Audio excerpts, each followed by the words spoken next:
को बहुत धन्यवाद देता हूँ। प्रभु ने और भी एक दिन हमारे जीवन में दान दिया। जो भी मिलता है प्रभु की ओर से दान ही मिलता है। एक एक दिन प्रभु की ओर देखना, स्वर्गीय आलोचना में रहना, ये पवित्र लोगों का सबसे बड़ा कर्तव्य है। तो प्रभु भी स्वर्ग से देखते रहता है कौन मुझे ढूंढता है, उसको प्रभु बोलते हैं बुद्धिमान। तो आज भी इस रीति में आपके साथ बातें करने के लिए प्रभु ने मौका बना कर दिया। हमारे आत्मीय जीवन में आपको मालूम है कि मैं तो पूरा विश्वास करता हूँ, ये जो कोरोना का जो विपत्ति दुनिया भर में जो आया, ये प्रभु का लोगों के लिए जरूर लाभ हुआ। आपका जीवन में लाभ हुआ है कि नहीं, ये परखना पक्का। क्योंकि जो लोगों को हमारा संगति के लिए समय नहीं मिलता था, वचन पढ़ने के लिए समय नहीं मिलता था, प्रार्थना के लिए समय नहीं मिलता था, अभी उनको सबको सफिशिएंट समय मिल रहा है। इतना ही नहीं, प्रार्थना कैसे करना है वो भी सीख गया होगा है। वचन भी खूब पढ़ करके आपका भीतरी मनुष्य में जरूर आप सामर्थ पाया होगा। मैं बिल्कुल विश्वास करता हूँ बहुत पवित्र लोगों के लिए ये बहुत लाभ का कारण बना है। हमें समय का गौरव जान करके उसका पूरा फायदा उठाना हमारा कर्तव्य है। जो भी लोग घरों में रहता है, मैं आग्रह करता हूँ और बिल्कुल प्रभु की संगति में रह करके समय बिताना। हमारा जीवन में मिला हुआ एक एक सेकंड बहुत मूल्यवान है। इसका महत्व मारने के बाद में लोगों को मालूम पड़ता है, पर तो इस जीवन में ही मालूम करके जीवन बिताना कितना अच्छी बात है। हमारा आत्मीय जीवन भी रोज बढ़ने वाला जीवन है। हमें रोज आत्मा में बढ़ते जाना चाहिए, भीतरी मनुष्य में और अधिक सामर्थ पाते जाना। जैसे एक बच्चे का जन्म होता है तो दिन प्रतिदिन वो माँ का रूप में नहीं तो पिताजी के रूप में बदलते रहता है। जैसे जैसे बढ़ता है वो लोग देखने लगे, बोलते हैं हाँ ये तो बिल्कुल मम्मी की जैसा है, ये तो एकदम पापा के जैसा है ना। जैसे जैसे बढ़ते जा रहा है उसमें वो बात प्रकट हो जाता है। इसी प्रकार आत्मीय जीवन में भी बढ़ोतरी है। फिर हमारा आत्मीय जीवन की बढ़ोतरी का एक अच्छा दृष्टांत एजेकिएल नबी में हम लोग पढ़ते हैं। आपको याद होगा, वहाँ पर उस पानी में उतरने वाले व्यक्ति वो मतलब एक रस्सी लेकर के नापता है। वहाँ पर नापने के टाइम पर हम क्या देखता है, जब एजेकिएल 47 अध्याय उसका 1 से 5 तक हम पढ़कर सुनेंगे। फिर वो मुझे भवन के द्वार पर लौटा ले गया। अब भवन की देवड़ी के नीचे से एक सोता निकलकर पूर्व की ओर बह रहा था। भवन का द्वार तो पूर्वमुखी था और सोता भवन की दाहिनी ओर और वेदी की दाहिनी ओर नीचे से निकलता था। तब वह मुझे उत्तर के फाटक से होकर बाहर ले गया और बाहर से घुमाकर भारी अर्थात पूर्वमुखी फाटक के पास पहुंचा दिया और दक्षिणी ओर से जल पसीज कर बह रहा था। जब वह पुरुष हाथ में नापने की डोरी लिए हुए पूर्व की ओर निकला, तब उसने भवन से लेकर 1000 हाथ तक उस सोते को नापा और मुझे जल में से चलाया और जल टखनों तक था। उसने फिर 1000 हाथ माप कर मुझे जल में से चलाया और जल घुटनों तक था। फिर और 1000 हाथ माप कर मुझे जल में से चलाया और जल कमर तक था। तब फिर उसने 1000 हाथ मापे और ऐसी नदी हो गई जिसके पार मैं न जा सका, क्योंकि जल बढ़कर तैरने के योग्य था। अर्थात ऐसी नदी थी जिसके पार कोई न जा सकता था। देखो यहाँ पर बहुत इसमें बहुत आत्मीय गहराई है। ये कई बार आपको बताया, आपको याद है कि नहीं मुझे नहीं मालूम, लेकिन एक बात अनोखा बात है, हमारा आत्मीय जीवन का एक नाप है। अभी यहाँ पर एक नापने का डोरी लेकर के उस पानी में है ना, पवित्र आत्मा का नदी, पवित्र आत्मा की भरपूरिता। एक व्यक्ति का जीवन में उसका यहाँ पर 4 अनुभव हम देखते हैं। इसमें अभी मैं कौन सा अनुभव में पहुँच गया करके जानना बहुत अच्छी बात है ना। जब हम देखते हैं उसका तीसरा वचन में हम देखते हैं, तीसरा वचन वापस एक पढ़िएगा।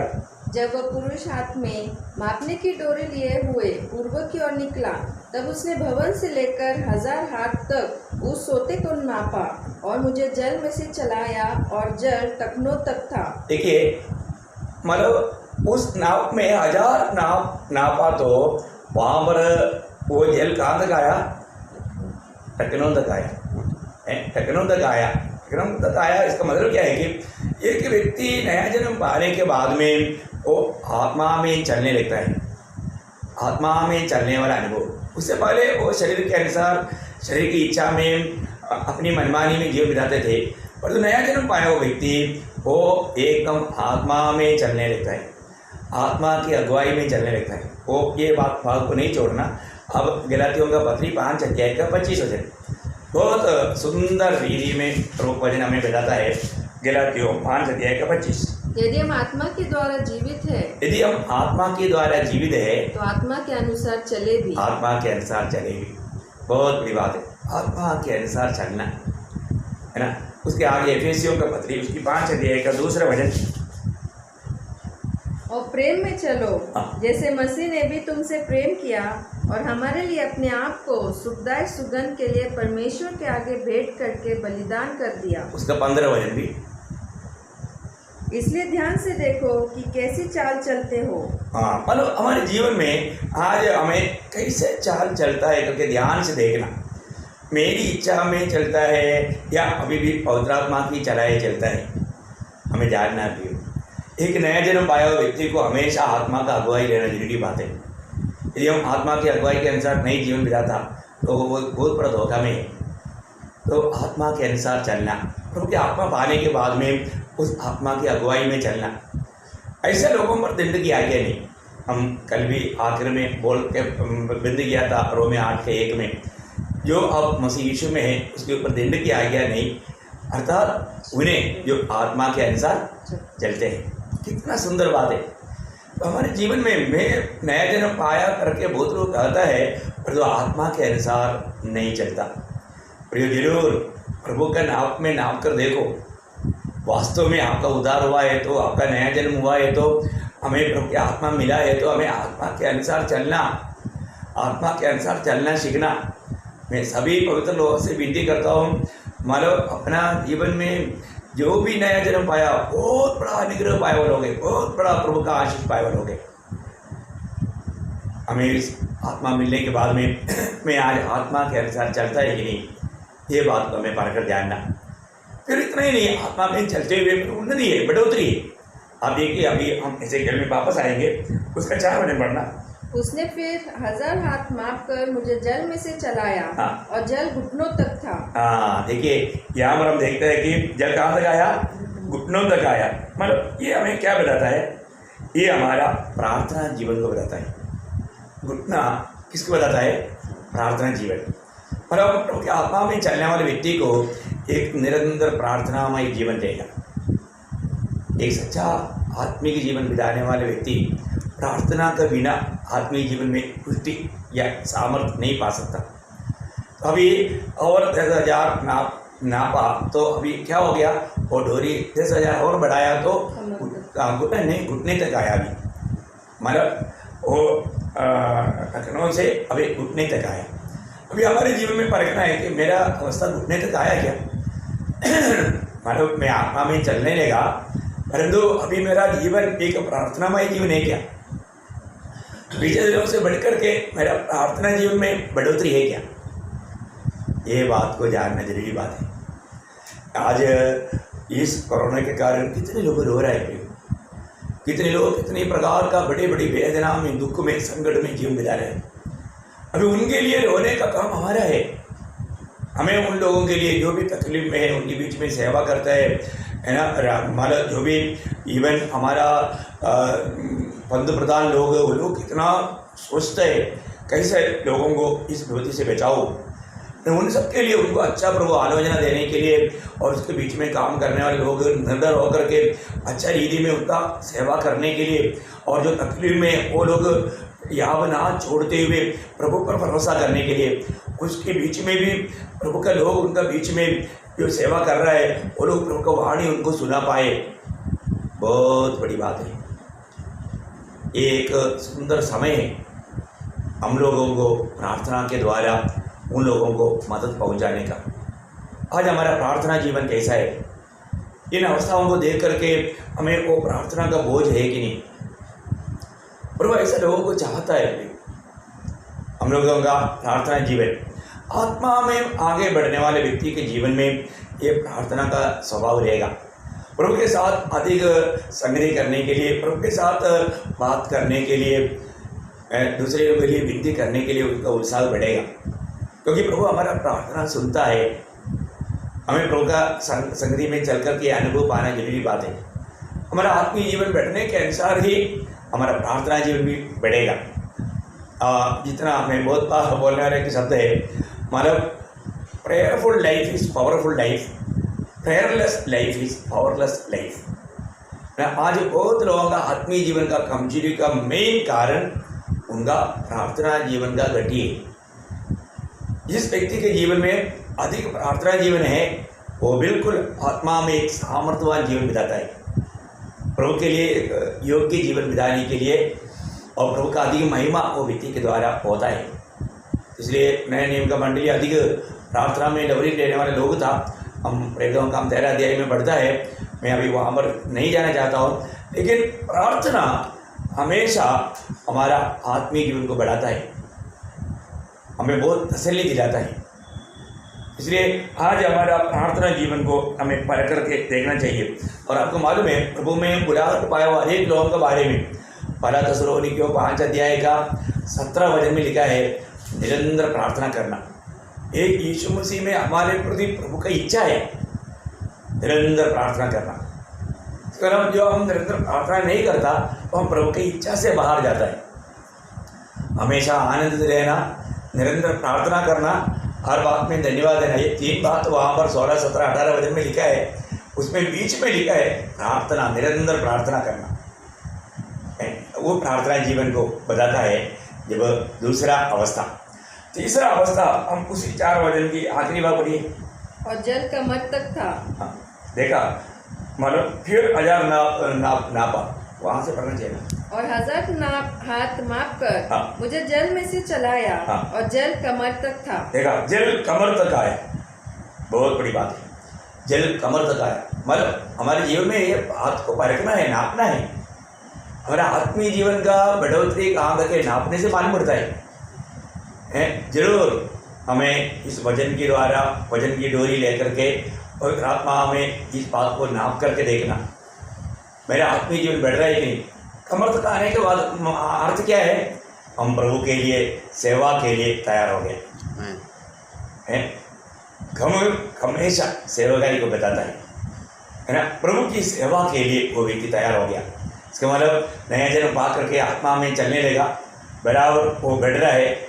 बढ़ने के समय में उसको प्रभु के साथ अधिक अधिक संगति करते हुए प्रार्थना में लवलीन होकर के स्वर्गीय आलोचना प्राप्त करके अभी दूसरों को सेवा करने लायक वो बढ़ गया, उनके आत्मीय जीवन में बढ़ोतरी ना। लूका 12 अध्याय का 35 वचन में इस कमर के बारे में देखेगा तो वहाँ पर एक शब्द लिखा है, लूका 12 अध्याय उसका 35 वचन,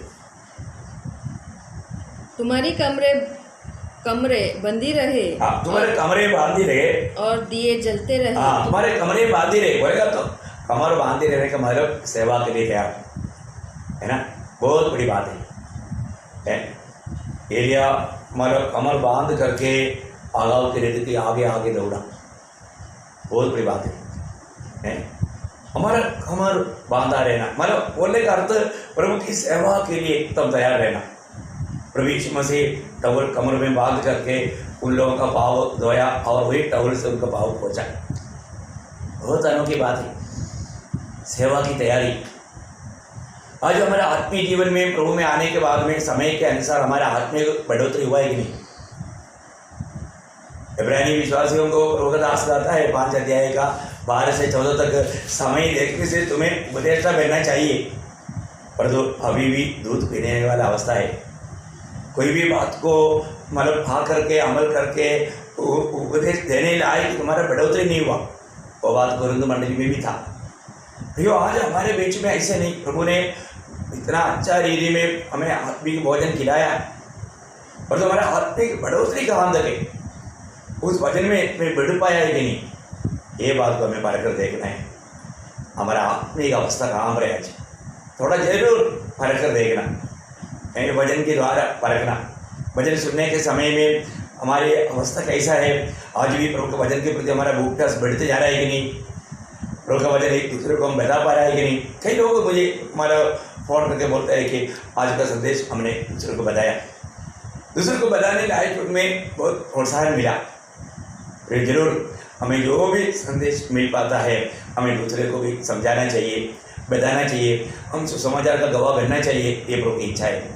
अभी उसका 4वां भाग आपको मालूम है कितना सुंदर है, उसके आगे पढ़ना। तब फिर उसने 1000 हाथ मापे हाँ। और ऐसी नदी हो गई हाँ। जिसके पार मैं न जा सका, हाँ। क्योंकि जल बढ़कर तैरने के योग्य था।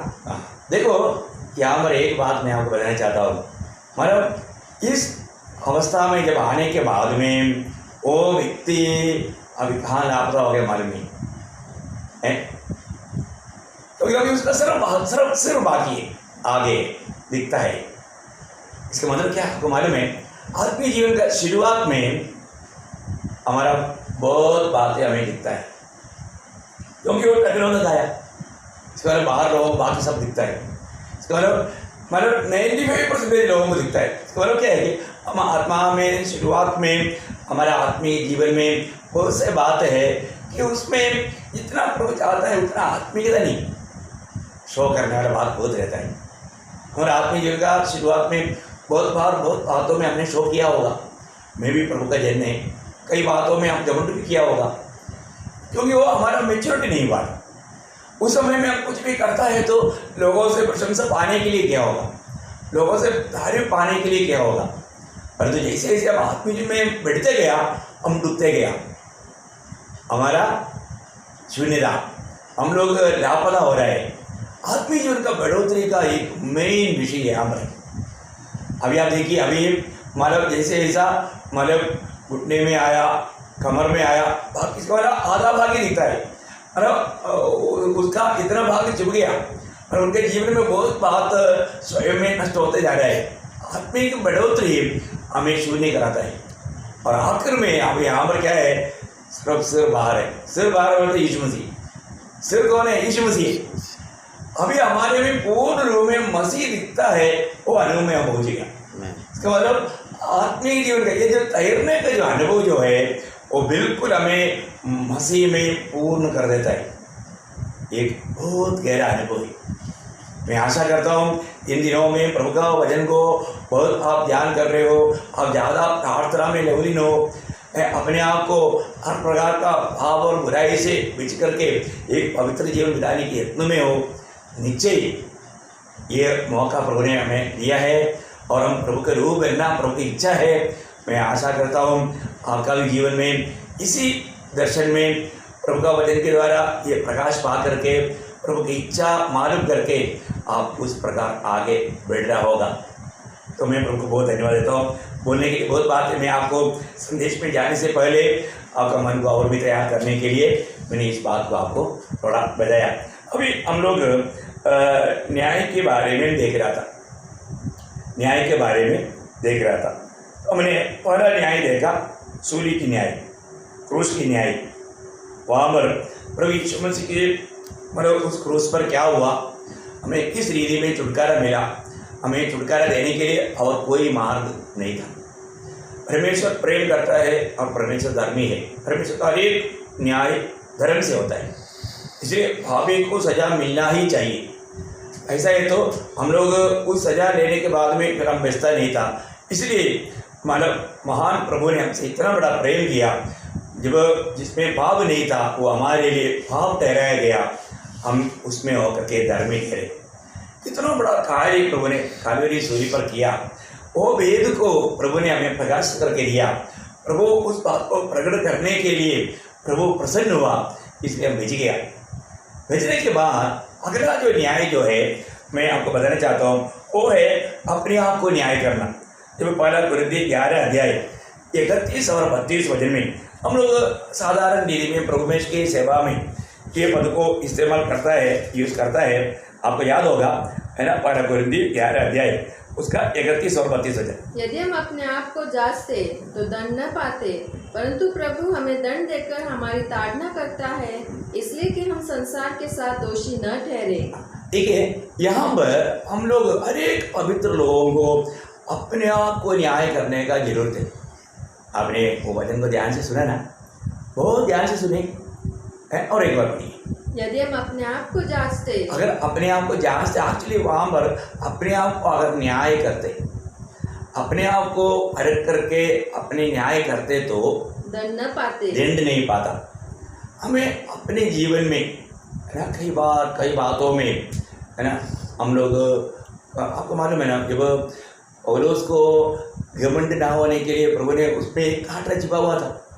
वो कभी कभी क्या है ना मैं और लोगों से कोई कमजोर नहीं, थोड़ा फूलने लगता ना तुरंत वो एक कांटा मारेगा, चुभ जाएगा, तुरंत तो चुभ जाएगा। अरे यार मैंने क्या किया, मैं क्या सोच रहा था, नहीं समझा।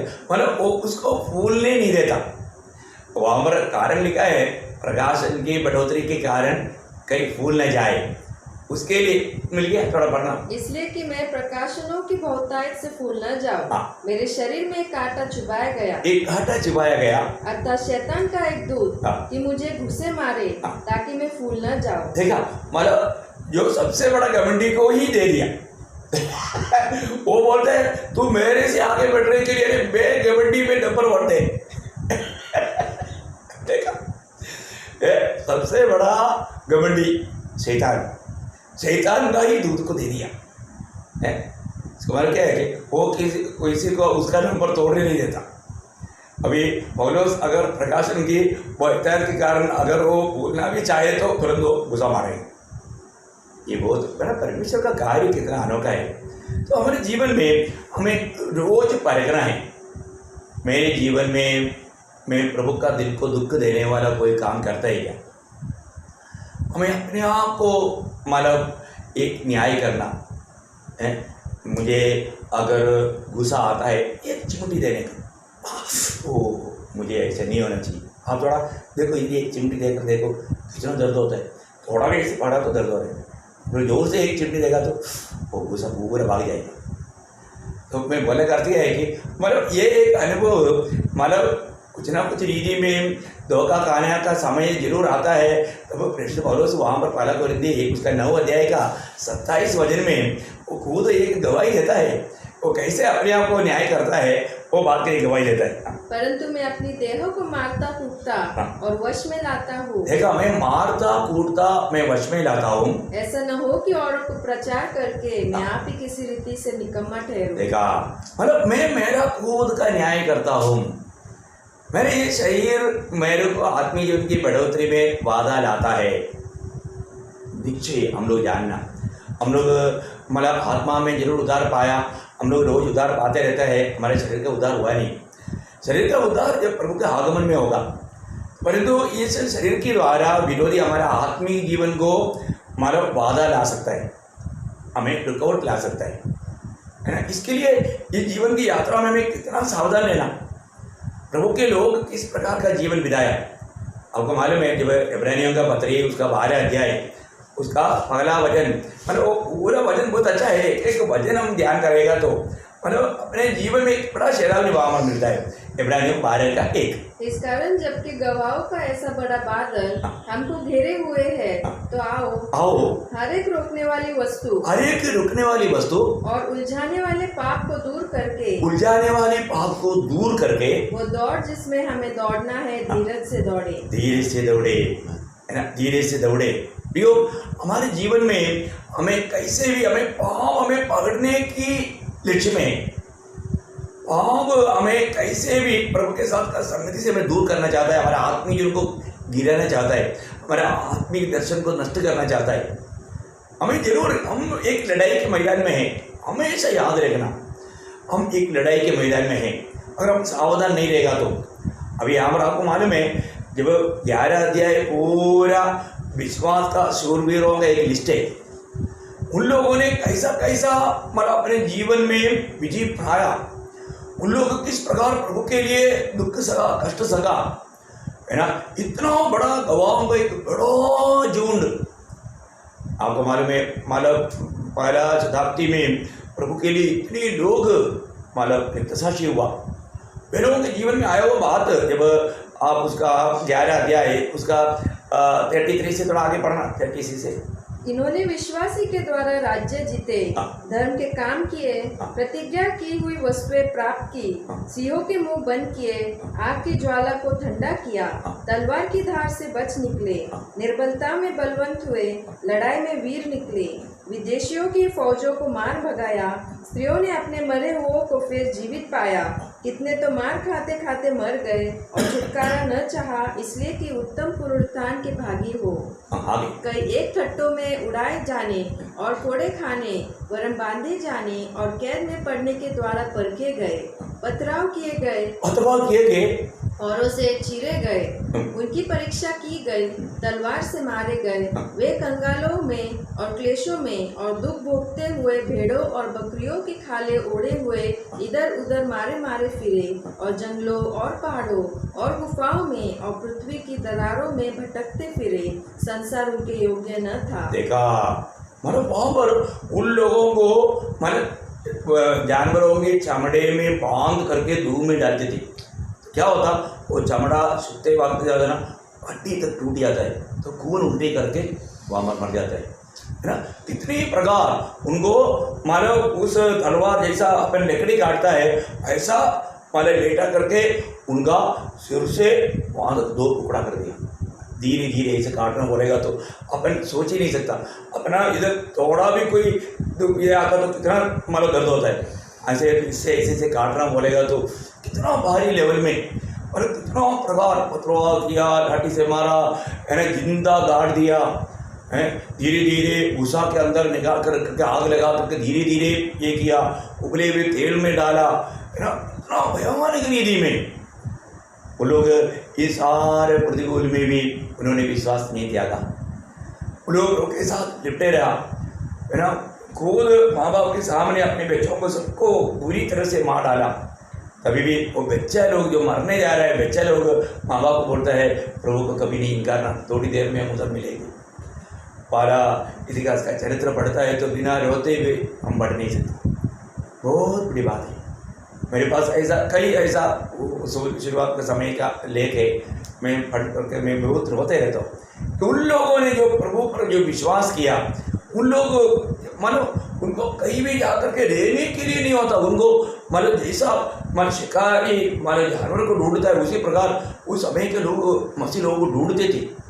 वो गुफाओं में जा कर रहते थे, उनके पास खाने पीने के लिए कुछ नहीं थी, जंगलों में घूमते रहा। उनको मानो किसी प्रकार मानो लोग मिल गया तो उसको पूरी तरह से है ना, नीरो उस समय में मसीह लोगों को पकड़ करके खंबा जैसा बना करके उसमें तेल डाल के जला करके उस ज्योति में वो वीणा बजाता है करके बोलता है, शराब पीते थे।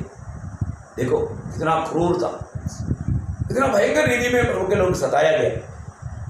तभी भी उन लोगों ने भाव नहीं किया, उन्होंने प्रभु को नहीं इंकारा। आज का पीढ़ी के लोगों ने संकट क्या है करके देखा नहीं, है ना, दुख क्या है करके देखा नहीं। प्रियो, हर एक अवस्था में प्रभु के लिए जीना, प्रभु के लिए मरना, इससे बढ़ करके हमारे लिए कोई लाभ की बात नहीं। हमें अपने जीवन में आने वाला अपन क्या है कि थोड़ा भी किसी ने हमारे बारे में कुछ बोल दिया तो उस बात को बड़ा एवरेस्ट पहाड़ बना करके अपन समस्या खड़ा करता है। इसको आत्मीयता नहीं बोलता। आज एक सच्चा आत्मीय जीवन बिताने का एक सही आत्मीय जीवन में कुछ ऐसा वादा प्रभु की ओर से भी आए। प्रभु में ताड़ना दे सकता है। हम अपने आप को न्याय करने के समय में हमारे जीवन में आने वाले एक एक अवस्था को हमने ये जानना, ये प्रभु का अनुमति से है, ये प्रभु का अनुमति से है। आपको मालूम है जब परमेश्वर का दिल का जैसा दावीद अपना बेटा अबशालोम के सामने से भाग रहा था, उस समय में एक बेन्यामीनी शिबई है, पत्थर फेंक करके मिट्टी फेंक करके श्राप दे करके बोला, दुष्टे तुम नीच है ना, क्या क्या बोल करके उनको श्राप दिया है। उस समय में भी दावीद के पास उसको खत्म करने का सामर्थ्य था है। उनके साथ के लोगों ने बोला, ये कौन होता है कि हमारा स्वामी को इस प्रकार करने के लिए, हम जाकर उनका गला काट दो। कभी भी दावीद बोलता है नको, ऐसा मत करो, क्योंकि यहोवा ने कहा है जाकर के उसको श्राप दो है। प्रभु ने कहा है वो श्राप को प्रभु मुझे आशीष में बदलेगा। ये तो बड़ी बात है। फिर हमारे जीवन में आने वाला संकटों को प्रभु आशीष में बदल सकता है। हमारे प्रभु आखिर में वो संकट भी हमारा आशीष के लिए बदलेगा। आप विश्वास करो, आपको प्रभु से प्रेम करने वाला एक दिल चाहिए हमेशा, कुछ भी हो, है ना। ये वो कहता है ना, वो मुझे मार भी देगा तो भी मैं उसका ही बाट जोते रहेगा। बहुत अनोखी बात है, हम प्रभु का बाट जोते रहना प्रिय, क्योंकि हमारे प्रभु सच्चा है, वो कभी भी हमें धोखा नहीं देगा। तो यहाँ पर हम देखते हैं कि मतलब पवित्र लोगों के जीवन में कई प्रकार का भार आएगा। हमें निपटने के लिए मैं कई बार आप लोगों को बताता है कि भाव, जब कायीन को भी प्रभु ने क्या बोला, उत्पत्ति 4:7 में, भाव द्वार पर पड़ा है, उसकी लालसा तेरी हो रही, तुझे उसको जीतना है। मतलब पाप हमेशा आप में आकर के रहना चाहता है, पाप आपको एक गुलाम बनाना चाहता है। प्रियो, कई प्रकार का भार हमारे जीवन में ला करके हमें धोखा देने के लिए कोशिश में रहता है। भार हमारे जीवन में, मूसा का जीवन के अनुभव में हम देखते हैं। एक बात मैं आपको बताना चाहता हूँ, जब निर्गमन का किताब उसका 2 अध्याय, उसका 11 वचन की आखिरी भाग पढ़ना। निर्गमन 2 अध्याय का 11 वचन के आखिरी भाग। तब उसने देखा कि एक मिस्री जन उसके एक इब्री भाई को मार रहा है। ऐसा हुआ कि जब मूसा जवान हुआ और बाहर अपने भाई बंधुओं के पास जाकर उनके दुखों पर दृष्टि करने लगा, तब उसने देखा कि एक मिस्री जन बस मतलब उनका दुखों का भी उसमें, मतलब उनका भाइयों का भार देखा। एक्चुअली आपका उसमें वो उस शब्द नहीं आया है, आपका 10 वचन में 11 वचन में आप पढ़ करके देखना है।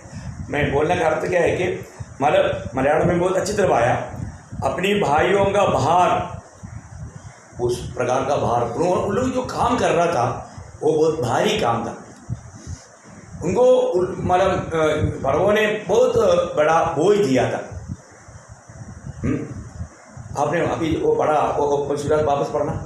ऐसा हुआ कि जब मूसा जवान हुआ और बाहर अपने भाई बंधुओं के पास जाकर उनके दुखों पर दृष्टि करने उनका दुखों पर बस वो बाहर का जगह पर दुख है, उनका दुखों पर दृष्टि करने लगा। उनका दुखों पर दृष्टि करने का मतलब उनके जीवन में बहुत कठिनाई, बहुत हार्ड काम कराता था। हाँ, वहाँ पर बाहर का जगह पर दुख है, नहीं समझा? तो उनका दुख प्रियो, कई प्रकार, मतलब ये दुनिया प्रभु के लोगों को हमेशा बोझ देता है, दुख देता है। प्रभु का लोगों को सताने में उनको अच्छा लगता है। आपको मालूम है ना, जब एदन बगीचा में भी आदम हवा का खुशी देख करके शैतान को जेलसी हुआ, उनकी खुशी से उनको गिराना, है ना। आज लोगों में कई प्रकार का भार है ना। जब एशिया नबी में लिखा है, एशिया 1:4, ओ प्रवीश, हाँ, यह जाति पाप से कैसी भरी है। देखा, ये जाति पाप से कैसी भरी है। हाँ, यह समाज अधर्म से कैसा लदा हुआ है। हाँ। इस वंश के लोग कैसे कुकर्मी है, ये बाल बच्चों कैसे बिगड़े हुए हैं। मतलब उन लोगों की अवस्था के बारे में बोलता है कि ये कैसे पाप का भार उड़ाता है। पाप का भार उड़ाने वाला, उसमें भी आपका परिभाषा में इतना ठीक से नहीं आया। वे लोग पाप का भार उड़ाता है? ये कैसा पाप का भार, मतलब इतनी प्रकार का पाप का भार लेकर चलने वाले लोग हैं। कुछ शब्द में वो बात इतना साफ नहीं आया, कोई बात नहीं। आप जो भी मुझे सुनने वाले, आप अपना भाषा में थोड़ा देखना, वहाँ पर वो अर्थ में वो लिखा है वो शब्द, एशिया 1:4, बहुत सुंदर है। और एक बार पढ़ना। हाय, यह जाति पाप से कैसी भरी है। बस ये जाति कैसे पाप से भरी है, मतलब पाप भरा एक जाति। इसराइल का लोग, उन लोग पाप से भर के बोलेगा तो पाप का भार लेकर के चलता है, बहुत बड़ा पाप का भार लेकर के चलने वाले लोग हैं। इयोब एक बार गवाही दिया, इयोब का किताब 7 अध्याय, उसका 20 वचन का मध्य में एक शब्द है। इयोब अपने अनुभव में बोलता है कि मैं अपने आप को, मुझे भार लगा, ऐसा एक शब्द है। आप पढ़िए। हे मनुष्य पर नजर रखने वाले, मैंने पाप तो किया होगा, पर मैंने तेरा क्या बिगाड़ा। तूने क्यों मुझको अपना निशाना बना लिया है, यहाँ तक कि मैं अपने ऊपर आप ही बोझ बना हूँ। हाँ, बस मैं अपने ऊपर आप ही बोझ बना हूँ। कितना भयंकर बात है?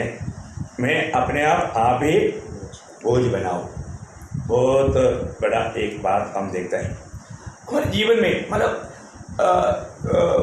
कई प्रकार, अभी योग का जीवन में आया हुआ बात योग भी नहीं समझता था, लेकिन उसको ऐसा लगा अभी क्या हो गया, अभी मेरे जीवन में मैं पापों से बहुत दूर रहने वाला व्यक्ति, कहाँ से मेरे जीवन में पाप आया है? मेरे जीवन में कैसे पाप आया? शायद मतलब मुझे लगता है कि ये बात उनके जीवन में प्रवेश करने की एक छोटा द्वार उनके जीवन में था। उसका तीसरा अध्याय का 25 वचन में हम देख सकता है, उसका 3 का 25। क्योंकि जिस डरावनी बात से मैं डरता हूँ, देखा, मैं डरता हूँ, वही मुझ पर आ पड़ती है। देखा, ये जो डर का द्वार से ये सब काम हुआ, आपको मालूम है ना, जहाँ पर छोटा सुराग भी मिलेगा तो उधर से वो प्रवेश कर देता है। मतलब योग का जीवन में एक छोटा एक डर की द्वार था, वो द्वार में होकर के सारा बात बिगाड़ दिया। कितना अद्भुत बात है ना। मतलब आखिर में योग स्वयं वो इस भार से बहुत मतलब दुखी बना। हमें इस बात को जानना है कि ऐसी अवस्था है, मतलब बहुत भक्तों के जीवन में हुआ। कोई भी प्रकार का बाहर आ जाता है, ऐसा बाहर लेकर के चलने वाले लोग कुछ नहीं रह पाता। और आप एक भी प्रकार का बाहर लेकर के चल रहे हो, आप चेहरे देखना वो उदास निराश रहेगा, पूछेगा तो बहुत बाजी है, बहुत बाहर है ना, वो कुछ हो ही नहीं सकता। भक्तों के जीवन में ऐसा अनुभव हुआ, जब हम मौसा का भी जीवन में देखता है तो अनुवाद व्यवस्था उसका एक का 12 हो प्रवेश।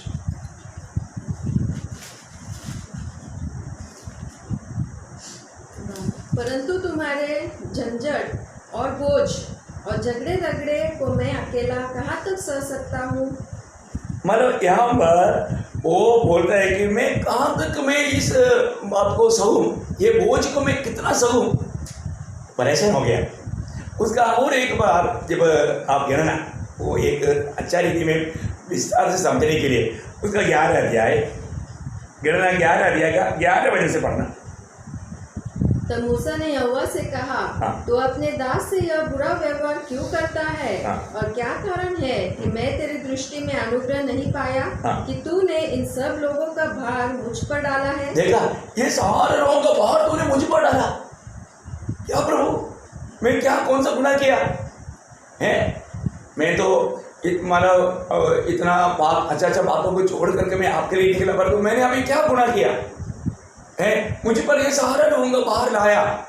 अभी मौसे यहाँ पर मतलब चिल्ला रहे। और आगे, क्या ये सब लोग मेरे ही कोप में पड़े थे? हाँ, क्या कि मैंने इनको गर्भधारण किया क्या? मैंने इनको जन्म दिया क्या? कई सवाल प्रभु से पूछ रहे हैं। हाँ, क्या मैं ही ने उनको उत्पन्न किया? जो तू मुझसे कहता है कि जैसे पिता दूध पीते बालक को अपनी गोद में उठाए उठाए फिरता है, वैसे ही मैं इन लोगों को अपनी गोद में उठाकर उस देश में ले जाऊं जिनके देने की शपथ तूने इनके पूर्वजों से खाई है। अभी यहाँ पर हम देखते हैं कि मतलब वो एक प्रकार अपना पूरा कंप्लेंट प्रभु को बोल रहे हैं। बाहर लेकर के चलना मसीह जीवन का दौड़ के लिए कितना बड़ा वादा है। इसलिए बोला, तुम्हें इस दौड़ में, आत्मीय जीवन की दौड़ में रुकाने वाला ये पाप का भार को दूर हटाओ है। वहाँ पर मैं एक बात आपको बताना चाहता हूँ। देखिए, जो व्यक्ति इस प्रकार का, उसका 15 बजे पढ़ना, 11 का 15। और जो तुझे मेरे साथ यही व्यवहार करना है, तो मुझ पर तेरा इतना अनुग्रह हो कि तू मेरे प्राण एकदम ले ले। बस मैं अभी प्रभु, अभी मुझे जीने की इच्छा नहीं, अरे बाहर लेकर के मुझे चलना है तो प्लीज़ मुझे कदम कर दो। मैं आपको बताना चाहता हूँ, कई बार हमारे जीवन में आने वाला उस बोझ के बारे में हम नहीं समझते। हमें प्रभु ने कुछ बोझ उड़ाने के लिए अनुग्रह दिया है, तो प्रियो आनंद से उड़ाओ, उसके लिए कंप्लेंट ना करो। परंतु बहुत भक्तों के जीवन में जब वो प्रतिकूल में गुजरने लगा, समस्या जब आया, वो लोगों ने प्रभु से मृत्यु मांगा। वो बोलता है कि प्रभु, अभी मुझे जीने से अच्छा मारना है। जीने से अच्छा मारना है। अभी आप देखो, मानो मोशे के जैसा परमेश्वर के घर में इतना विश्वास योग्य दास कौन है? इतना नम्र व्यक्ति दुनिया भर में उसकी जैसा इतना नम्र व्यक्ति नहीं था। परंतु जब समस्या आया, जब बोझ आया, वो बोझ के कारण वो बहुत दुखी और निराश हुआ, वो मरना चाहा। आपको मालूम है, यहाँ पर मैं मंडली जीवन में भी कई लोगों का मुंह से ये बात सुना है, मुझे अभी जीना ही नहीं, अभी मुझे मरना है। क्यों? क्योंकि वो इतना निराश हो गया, इतना दुखी हो गया। आपको मालूम है, प्रभु के बहुत और एक महान दास है एलिया। जब पहला राजा उसका 19 अध्याय का 4 वचन में जब हम देखते हैं कि आहाब का पत्नी इजबेल ने जब जाना कि वहाँ पर उनका झूठा भविष्यवक्ताओं को एलिया ने जब मार डाला, उन्होंने एक संदेश भेजा। क्या बोला मालूम है? पहला राजा 19 अध्याय के 4 वचन में, परंतु वो स्वयं जंगल में एक दिन के मार्ग पर उसका एक से पढ़ लीजिए। तब आहाब ने इजबेल को एलिया के सब काम विस्तार से बताए कि उसने सब नबियों को तलवार से किसी प्रकार मार डाला। तब इजबेल ने एलिया के पास एक दूत के द्वारा कहला भेजा, यदि मैं कल इसी समय तक तेरा प्राण उनका सा न कर डालूं, तो देवता मेरे साथ वैसा ही वरन उससे भी अधिक करे। यह देख एलिया अपना प्राण लेकर भागा और यहूदा के बर्शेबा को पहुंचकर अपने सेवक को वही छोड़ दिया। परंतु वह स्वयं जंगल में एक दिन के मार्ग पर जाकर एक झाऊ के पेड़ के तले बैठ गया। वहां उसने यह कहकर अपनी मृत्यु मांगी, हे यहोवा, बस है, अब मेरा प्राण ले ले, क्योंकि मैं अपने पुरखाओं से अच्छा नहीं हूँ। देखा वास्तव में एलिया के यहाँ पर क्या हुआ है? एलिया मतलब इजबेल की धमकी से डर गया, जबकि आहाब राजा के सामने चैलेंज करके इस्राएल का परमेश्वर को प्रकट किया हुआ महान प्रभु का दास अभी एक औरत की बातों पर वो बिल्कुल डर गया और वो प्रभु से मृत्यु मांग रहे हैं। प्रियो, अब मृत्यु मांगने से पीछे कारण क्या है? आप थक गया, आप डर गया है? कभी भी निराश नहीं होना चाहिए। कोई भी बातों को देख करके, अपने जीवन में आया हुआ समस्याओं को देख करके कभी भी डरना नहीं। जरूर बहुत भक्तों के जीवन में आपको मालूम है, ईयोब जैसा भक्त कोई था क्या? मतलब एक तो प्रभु ने इतना अच्छा प्रशंसा किया हुआ, मतलब मेरे कहने के अनुसार बोलेगा तो मतलब 4 PhD प्रभु के ओर से 4 PhD प्रभु के ओर से। किन किन बातों में? ईयोब पहला अध्याय का 8 वचन, 3 जगह पर ये बात प्रभु ने गवाही दिया, लेकिन अब एक शब्द पढ़ेंगे। यहोवा ने शैतान से पूछा, क्या तूने मेरे दास अय्यूब पर ध्यान दिया है? क्योंकि उसके तुल्य खरा। देखो, खराई में उसने प्रभु से PhD पाया, क्योंकि प्रभु एक व्यक्ति को PhD देना बोलेगा तो ये एक छोटा सा बात नहीं, ये दुनिया का कोई यूनिवर्सिटी देने वाला जैसा बात नहीं है। उसकी जैसा खरा और सीधा, देखो सीधा जीवन में भी उसके जीवन में कोई कपड़ता नहीं है। मतलब प्रभु का मित्र अब्राहम को भी उत्पत्ति 18 नहीं है, उत्पत्ति 17:1 में लिखा है कि मैं सर्वशक्तिमान परमेश्वर है, इसलिए तुम मेरे सामने सीधा चल या निष्कपट होकर चल। देखो बहुत बड़ा वाणी है।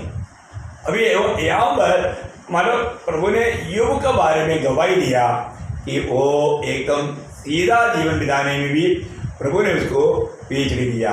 और मेरा भय मानने वाला, देखा प्रभु का भय मानने वाला, ईयोब जैसा प्रभु का भय मानने वाला कोई नहीं, स्वर्ग तो उसको PhD दे रहे हैं। और आगे, और बुराई से दूर रहने वाला मनुष्य और कोई नहीं है। देखा, बुराई से दूर रहने वाला 4 बात में है ना PhD पाया हुआ। ये ईयोब भी संकट आ गया, समस्या आ गया, आपने सुना ईयोब भी मरना चाहा। प्रियो, ईयोब बहुत अच्छा प्रभु का भक्त था, प्रभु ने उसके ऊपर एक गवाही दिया। लेकिन अगर आप ईयोब का किताब 6वां अध्याय है उसका 6-9 वचन पढ़ना, ईयोब 6:9 कि परमेश्वर प्रसन्न होकर मुझे कुचल डालता और हाथ बढ़ाकर मुझे काट डालता। ऐसा होता तो अच्छा था। बोलने का अर्थ, प्रभु अभी तू मुझको कुचल डाल, मुझे खत्म कर दे, मुझे मृत्यु दे दे। देखा बहुत बड़ी बात है। ऐसे कई लोग हैं क्योंकि उनका प्रतिकूलों में मृत्यु मांगा। रिबेका ने मृत्यु मांगा था जब वो मतलब उनके पेड़ में 2 बच्चा था। उत्पत्ति किताब में 25 अध्याय में हम देखते हैं, उत्पत्ति 25 अध्याय का 22 वचन में रिबेका प्रभु से मृत्यु मांगा। कारण क्या है उसकी?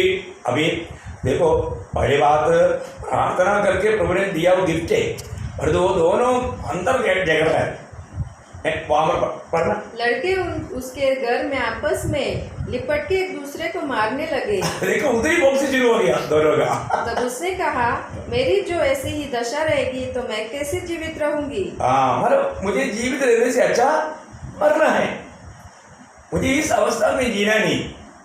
प्रियो, कई बार कुछ ऐसा प्रतिकूल आ जाता है तो हम मरने के लिए मांग करता है, परंतु ये सारे बात एक धारणा समझना चाहिए।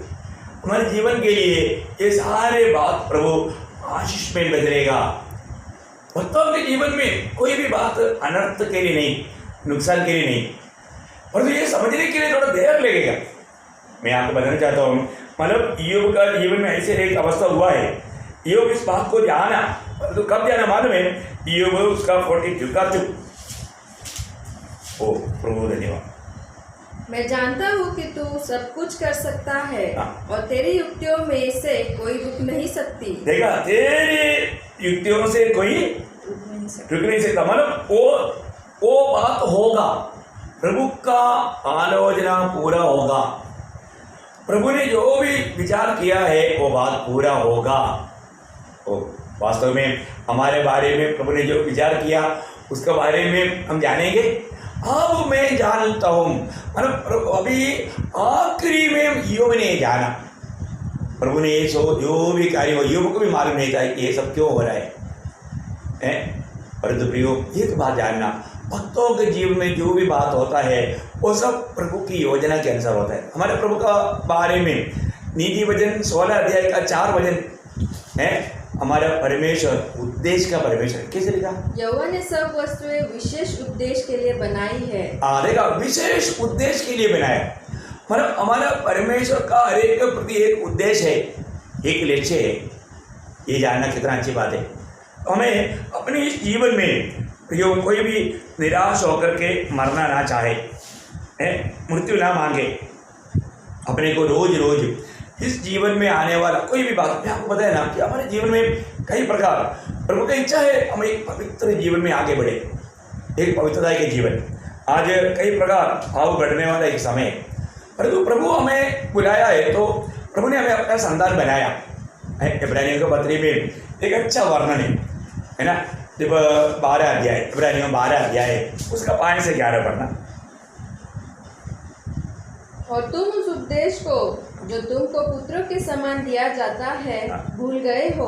हे मेरे पुत्र, प्रभु की ताड़ना को हल्की बात न जान, और जब वो तुझे घुटके तो साहस न छोड़, क्योंकि प्रभु जिससे प्रेम करता है उसकी ताड़ना भी करता है, और जिसे पुत्र बना लेता है उसको कोड़े भी लगाता है। तुम दुख को ताड़ना समझकर सह लो, परमेश्वर तुम्हें पुत्र जानकर तुम्हारे साथ बर्ताव करता है। वह कौन सा पुत्र है जिसकी ताड़ना पिता नहीं करता? यदि वह ताड़ना जिसके भागी सब होते हैं तुम्हारी नहीं हुई तो तुम पुत्र नहीं पर वे विचार की संतान ठहरे। फिर जबकि हमारे शारीरिक पिता भी हमारी ताड़ना किया करते थे और हमने उनका आदर किया, तो क्या आत्माओं के पिता के और भी अधीन न रहे जिससे हम जीवित रहे?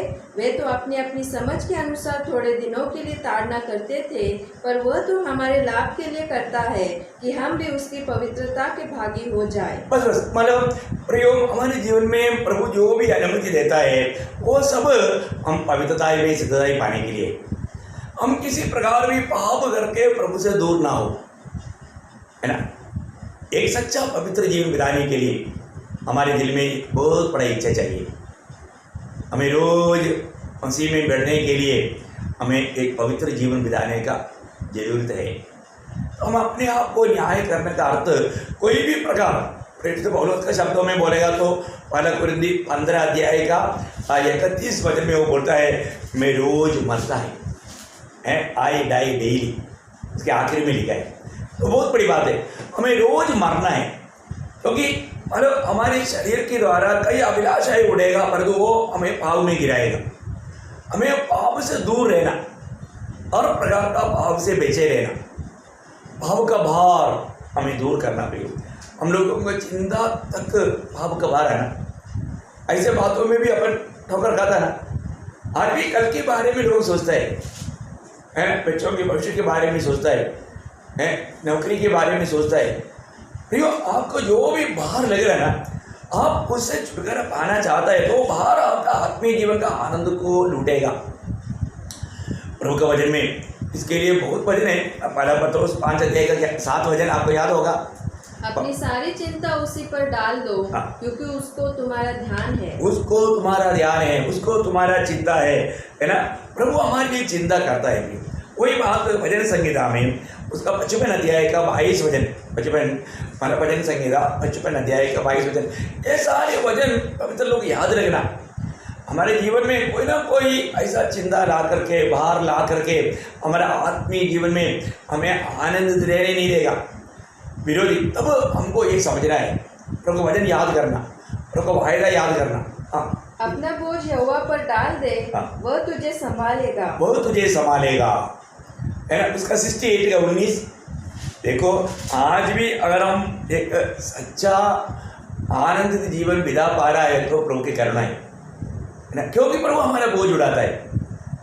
इतना है कि हमें उन बोझ प्रभु के हाथ में देना चाहिए, प्रभु के साथ वो बात को बांटना चाहिए। यहाँ पर क्या बोलता है? धन्य है प्रभु जो प्रतिदिन हमारा बोझ उठाता है। देखा, ये बात जानना, प्रभु तो हमारा बोझ प्रतिदिन उड़ाता है। आज तक हम पाप का भार में नष्ट नहीं होने का मेन कारण प्रभु हमारा बोझ उड़ाया। नहीं तो कई प्रकार का हमारा बोझ ला करके विरोधी हमें धोखा देने के लिए प्रयास करता है। एक बात मैं आपको बताना चाहता हूँ, इस जीवन में कभी भी पाप हो सकता है। हम पाप नहीं करना चाहिए, परंतु पाप हो सकता है। पाप हो गया तो कैसे मालूम पड़ेगा, है ना? कैसे मालूम पड़ेगा मेरे से पाप हो गया तो, है? पाप हो गया तो पहली बात हमारा शांति टूट जाएगा, हमारा आनंद टूट जाएगा, है ना। क्योंकि कुलोसियों का पत्री 3 अध्याय का 15 वचन में मतलब प्रभु का शांति होता है इसे तुम्हें बस दो, है ना। कुलोसियों 3 का 15, मसीह की शांति, हाँ। जिसके लिए तुम एक देह होकर बुलाए भी गए हो, हाँ। तुम्हारे हृदय में राज्य करे। राज करे, मसीह की शांति। आप जब पाप करता है तो आपका दिल गवाही देते रहेगा, तूने पाप किया, जो प्रभु को दुख दिया। जरूर उस समय में क्या होता, वो सच्चा शांति टूट जाता है। आपको जीवन में यह अनुभव आपको कई बार आया होगा, और उस समय में आपने अपने पाप कबूल करके मन फिरा होगा, या अभी तक अगर नहीं हुआ है तो प्रियो जरूर अपने जीवन को बारकना। प्रभु का दिया हुआ सच्चा शांति अभी भी मेरे दिल में है क्या, है ना। वो शांति से हम भरते रहना। और हमेशा हम पढ़ने वाले एक बात है, पाप हमारा आनंद को लूटता है ना। भजन संहिता 51 का 12 में दावीद वो गवाही देता है ना, 51 का 12। अपने किए हुए उद्धार का हर्ष मुझे फिर से दे। देखा, मतलब उस उद्धार का आनंद, उद्धार नष्ट नहीं हुआ, उद्धार का आनंद नष्ट हो गया। इसमें हमें सावधान रहना चाहिए। एक बात मैं आपको बताना चाहता हूँ, एक खतरनाक अनुभव, पाप में जीवन बिताने से खतरनाक अनुभव क्या मालूम है? आप वास्तव में प्रभु के साथ संगति नहीं कर पाएगा, या आप प्रार्थना करके वो प्रार्थना का उत्तर आपको नहीं मिलेगा, है ना।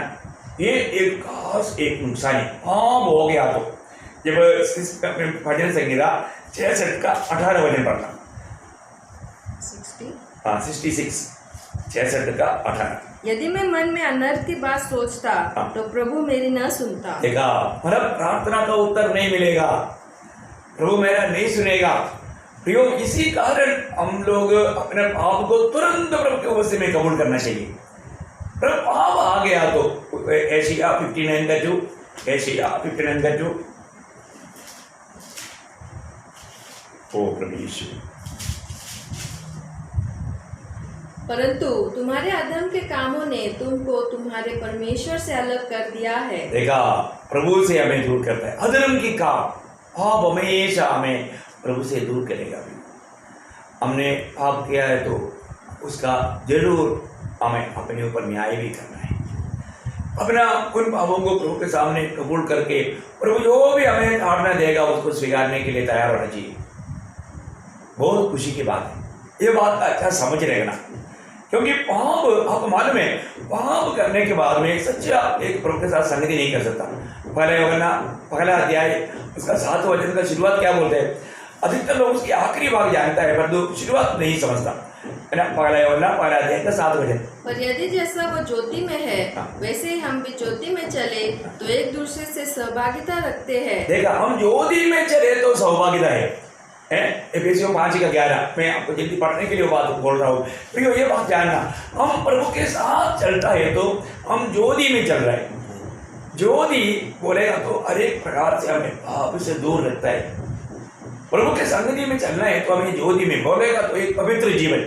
यहाँ पर हमारे एफेसियों 5:11 क्या कहता है? अंधकार के निष्फल कामों में सहभागी न देखा, हो। हम एक समय में अंधकार में थे, इवन अंधकार थे, पर अभी उस अंधकार के निष्फल कामों में हम सहभागी नहीं होना। आज हमें ज्योति के साथ का संगति है। आज हमें प्रभु यीशु मसीह के साथ का संगति है। उस संगति में रहने के लिए हम चाहता है तो हमें एक पाप रहित जीवन बिताना। कोई भी पाप हमसे हुआ तुरंत हमें कबूल करना है। अगर हम ऐसे नहीं करेगा तो आखिर में क्या होगा? हमारे जीवन के लिए बहुत नुकसान की बात रह सकता है ना। ऐसे लोगों के जीवन में प्रभु कई वादा आने देता है। उनके चारों तरफ प्रभु ने जो बांधा हुआ वो जो दीवार जो प्रभु डाल देता है ना। इसराइल लोगों को दिया हुआ गवाही, बहुत बातें हैं ऐसे, या उसका 5 अध्याय का 5 वचन।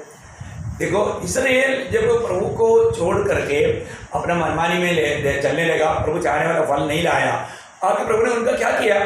अब मैं तुमको बताता हूँ हाँ। कि अपनी दाख की बारी से क्या करूँगा। हाँ। मैं उसके काटे वाले बाड़े को उखाड़ दूंगा। देखा, उस बाड़े को, मतलब दुश्मन अभी आने लायक में वो दीवार को तोड़ देगा।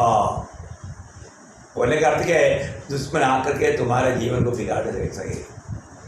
देखा, कितना खतरनाक बात है। मैं आपको बताना चाहता हूँ, बहुत गंभीर है।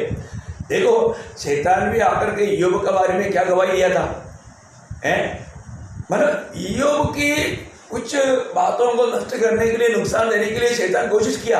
और तो वहाँ पर हम देखते हैं उसका 1 अध्याय का 9-10 वचन में कि प्रभु ईयोब के बारे में हमारा प्रभु का प्रबंध देख करके शैतान क्या कंप्लेंट देता है? शैतान ने यहोवा को उत्तर दिया, क्या आयोग परमेश्वर का भय बिना लाभ के मानता है? क्या तूने उसकी और उसके घर की और जो कुछ उसका है उसके चारों ओर बाड़ा नहीं बांधा? हाँ, देखा, प्रभु बाड़ा बांधने के समर्थ है।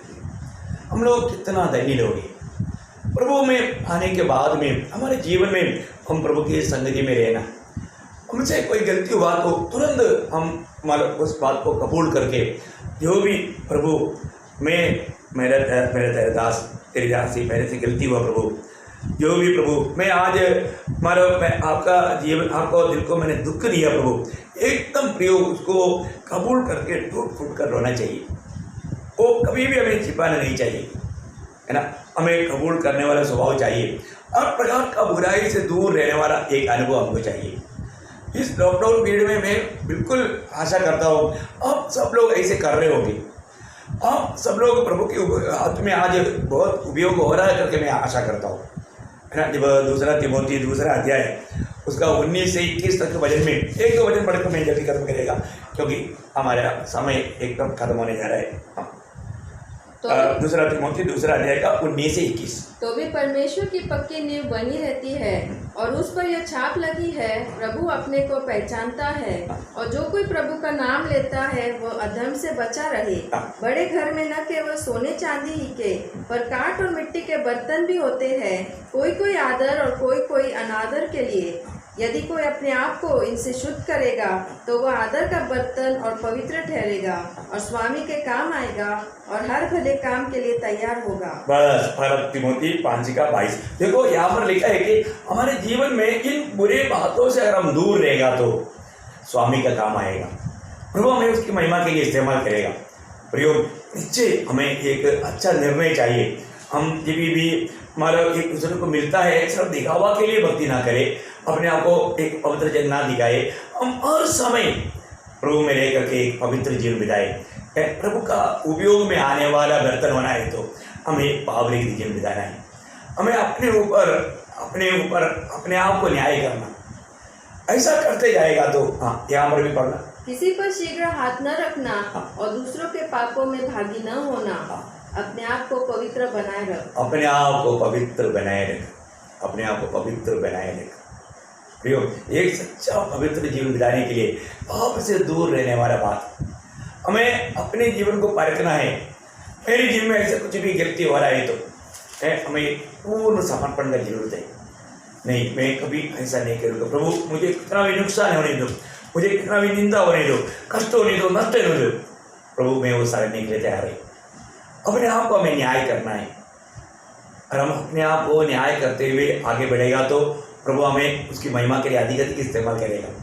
तो हमारे जीवन का लक्ष्य क्या है? उस महिमा को प्राप्त करना, उस प्रभु से मिलना, प्रभु के संग। इस जीवन में जो प्रभु के साथ लिपटा रहेगा वो अनंत काल में भी लिपटा रहेगा।